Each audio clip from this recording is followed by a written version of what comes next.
Jacob had a big family, 12 sons in all. Joseph was the next to last son of the family, and his father loved him most. Jacob even gave his son Joseph a special colorful coat, showing that he was his favorite son. Of course, his brothers were jealous of him. Who wouldn't be? Joseph had some strange dreams. Once he dreamed that he was in the field with his brothers, binding up stacks of grain in the field. Everyone else's stack of grain bowed to his. Another time, he dreamed that the sun, moon, and 11 stars were all bowing down to him. When he told his brothers and father these dreams, they weren't too happy. His father rebuked him, and his brothers just got angrier. But his father kept the dreams in mind. One day, Jacob sent his son Joseph to go find the brothers who were taking care of the flocks. He wanted to hear how his sons and flocks were doing. Joseph's brothers saw him from a long way off.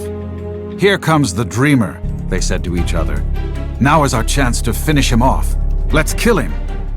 The oldest brother, Reuben, did not want to kill Joseph, so he suggested they throw him in a dry well and leave him there.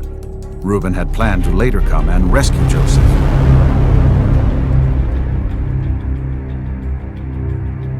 Before he could do that, some traders on their way to Egypt passed by, and his brothers decided to sell Joseph to them. And so Joseph was tied up behind a camel and forced to march all the way to hot, dry, dusty Egypt. Egypt was hundreds of miles away. They spoke a different language. They served strange idols.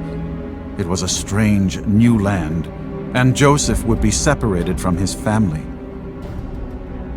Joseph was sold as a slave to a man named Potiphar. Potiphar's wife was determined to get her way, and one day she grabbed Joseph and tried to force him to sin. Still, Joseph resisted. He ran away from the scene, but Potiphar's wife had grabbed his coat. She was so angry that she lied about him to Potiphar. The accusation landed Joseph in jail.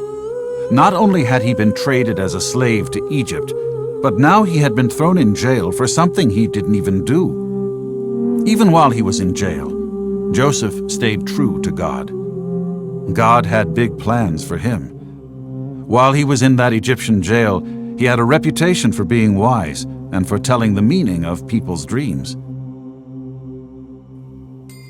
One day, Pharaoh, the ruler of Egypt, had bad dreams that perplexed him.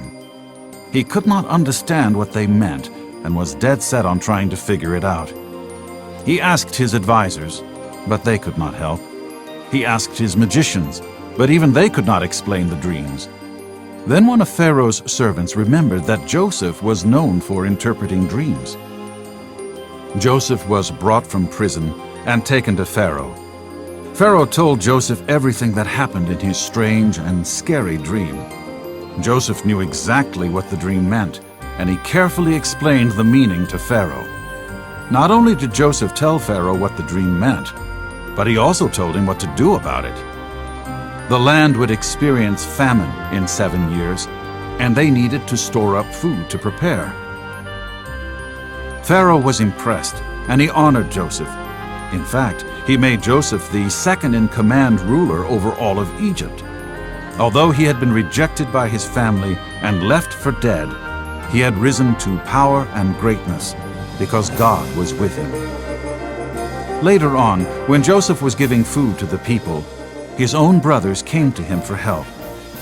You can imagine how surprised they were to see their own little brother whom they had left for dead. He was now ruling one of the greatest countries in the world. Joseph brought his whole family to live in Egypt. Even though things looked bad for Joseph, God turned it into good.